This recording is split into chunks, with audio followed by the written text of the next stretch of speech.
उत्तर प्रदेश में भारतीय जनता पार्टी कार्य समिति की बैठक में केशव मौर्य के एक बयान की खूब चर्चा हुई और वो बयान ये था कि जो आपका दर्द है वही मेरा दर्द है और संगठन हमेशा सरकार से बड़ा है। लेकिन इसके साथ साथ केशव मौर्य ने एक बात और कही और वो बात ये थी कि उनका जो सरकारी आवास है कालिदास मार्ग पर वो हमेशा जनप्रतिनिधियों के लिए, कार्यकर्ताओं के लिए और नेताओं के लिए खुला है। अब केशव मौर्य का इतना कहना था कि केशव मौर्य के सरकारी आवास पर नेताओं की भीड़ लग गई।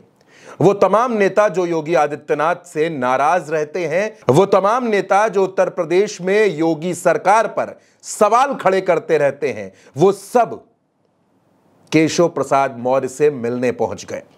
ये तस्वीर देखिए।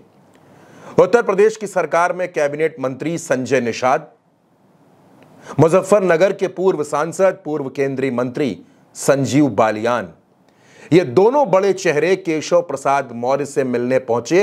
इस तस्वीर में विधायक विक्रम सैनी भी हैं। संजय निषाद उत्तर प्रदेश में बुलडोजर नीति पर, बाबा के बुलडोजर पर सवाल खड़े कर चुके हैं और यह बहुत पुरानी बात नहीं है।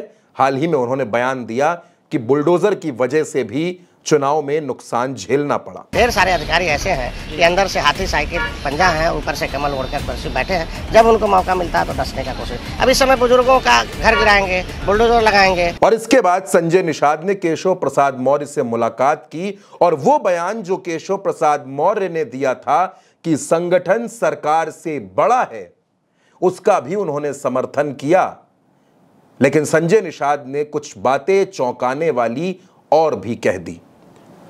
संजय निषाद ने कहा कि उत्तर प्रदेश में प्रशासन का सहयोग नहीं मिला, इसकी वजह से भी हमें चुनाव में हार का मुंह देखना पड़ा। उत्तर प्रदेश में जिस तरह से पिछले 2 से 3 दिनों से राजनीतिक हलचल बढ़ी है दोस्तों, काफी दिनों से हम देखते चले आ रहे थे कि अनुप्रिया पटेल, ओम प्रकाश राजभर, संजय निषाद, ये तमाम सहयोगी दल योगी सरकार पर सवाल खड़े कर रहे थे। और अब जब केशव प्रसाद मौर्य ने खुलकर यह कह दिया कि कार्यकर्ताओं के लिए मैं खड़ा हूं, नेताओं के लिए मैं खड़ा हूं, तो उनके दरवाजे पर भीड़ लग गई। अब यह भीड़ किस बात की है? क्या यह भीड़ योगी आदित्यनाथ को चैलेंज करने वाली है? क्या यह नेता, इनमें से तमाम नेता ऐसे हैं, चाहे आप संजीव बालियान को देख लें, चाहे आप संजय निषाद को देख लें, इनको अमित शाह का करीबी, अमित शाह के कैंप का माना जाता है। और उत्तर प्रदेश और दिल्ली के बीच जिस तरह की दूरियां हैं दोस्तों, उसके बाद संजय निषाद का केशव प्रसाद मौर्य के घर जाना, उत्तर प्रदेश की ब्यूरोक्रेसी पर, उत्तर प्रदेश के प्रशासन पर, सरकार के काम करने के तरीके पर सवाल खड़े करना और वो बुलडोजर जिसके नाम पर योगी आदित्यनाथ की ब्रांडिंग की गई, बाबा का बुलडोजर नाम से एक ब्रांड सेट करने की कोशिश की गई, उस पर ही संजय निषाद सवाल खड़े कर रहे हैं। संजय निषाद ने काफी कुछ बातें कही और काफी कुछ बातें उन्होंने केशव मौर्य से भी कही। अब दोस्तों, संजय निषाद जिस तरह से खुलकर सामने आ रहे हैं और खुलकर योगी सरकार पर सवाल खड़े कर रहे हैं, केशव प्रसाद मौर्य से मुलाकात कर रहे हैं, उसके कई मायने निकाले जा रहे हैं। क्या उत्तर प्रदेश में कोई ऐसी सियासी हलचल होने वाली है जिसका अंदाजा अभी किसी को लग नहीं पा रहा? क्या उत्तर प्रदेश में अचानक कोई ऐसा सियासी तूफान आएगा जिसकी कल्पना शायद अभी कोई नहीं कर पा रहा?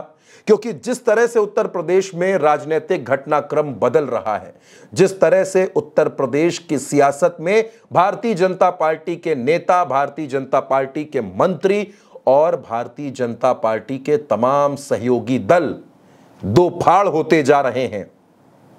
अभी तक तो ये महज चर्चाएं थी कि विरोधाभास है, नाराजगी है, तल्खियां हैं, लेकिन प्रदेश कार्य समिति की बैठक के बाद ये सब कुछ और भी ज्यादा खुलकर आ गया है। एक तरफ योगी आदित्यनाथ हैं जो 2027 की तैयारी करने की बात करते हैं, तो दूसरी तरफ केशव प्रसाद मौर्य हैं जो सरकार को, योगी की सरकार को संगठन से कमतर बताते हैं। मैं फिर कह रहा हूं दोस्तों आपसे, क्या यह किसी बड़े सियासी तूफान से पहले की हलचल है? क्योंकि वो केशव प्रसाद मौर्य जो लंबे वक्त से दिल्ली में डेरा डाले थे, प्रदेश कार्य समिति की मीटिंग के बाद अचानक केशव प्रसाद मौर्य उत्तर प्रदेश में सुपर एक्टिव हैं और उनसे मुलाकात करने वालों का सिलसिला भी बढ़ गया है। अब उत्तर प्रदेश में क्या होगा, किसकी कुर्सी रहेगी, किसकी कुर्सी हिलेगी, यह वक्त बताएगा। लेकिन आज की तारीख का सच दोस्तों यही है कि उत्तर प्रदेश में all is not well for BJP. दोस्तों, यह खबर आप मेरे साथ उल्टा चश्मा यूसी पर देख रहे थे। मेरा नाम चंद्रकांत है।